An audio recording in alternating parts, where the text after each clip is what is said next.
An Unholy Alliance by Dr. Michael Youssef, How Islamists Are Recruited.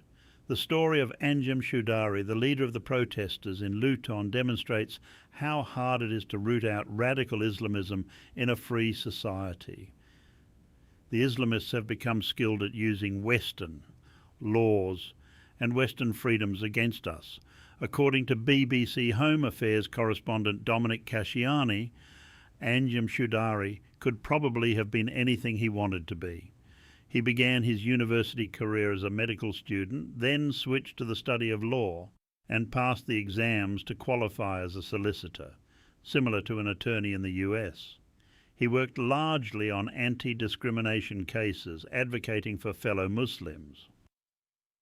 In his student days, Choudary liked to drink and party until a Syrian-born Islamic cleric with ties to Al-Qaeda recruited him into the world of Islamist activism. The cleric Omar Bakri Muhammad mentored Choudary and inspired him to believe in a future global caliphate under the absolute rule of Sharia law. Dominic Cascia observed that after Anjem Choudary was radicalised, he became one of the most dangerous men in Britain. How was he dangerous? He didn't set off bombs or shoot people or hijack airplanes, but for 2 decades he was a preacher, inspiring other people to commit acts of violence.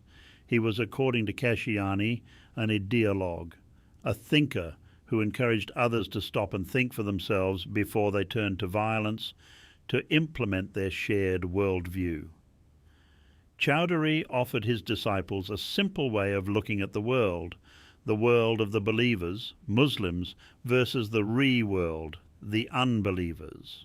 For young men who found the world complex and confusing, Choudary offered black and white simplicity. He also offered his disciples a utopian goal, to believe in a worldwide Islamic state. One of Choudary's disciples, who later became disillusioned, was Adam Dean, who told the BBC, "What attracted me was the simplicity, that I was a Muslim, that I belonged inside an Islamic state and everything else was wrong and evil.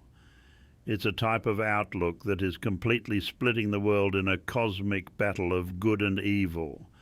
And on the side of good is everyone who agrees with what he says. That polarization creates a type of mindset towards non-Muslims. And then you can start rationalizing acts of violence." Choudary was, however, too clever to commit crimes himself. He promised his followers that the flag of Islam will fly over Downing Street, the residence of the British Prime Minister, and filled their minds with Islamist ideology and hate, then let them take all the risks. One of his followers, Omar Sharif, blew himself up in a suicide bombing in Tel Aviv. Another, Rustam Ziamani, was sentenced to 12 years in prison for planning a terror attack in London.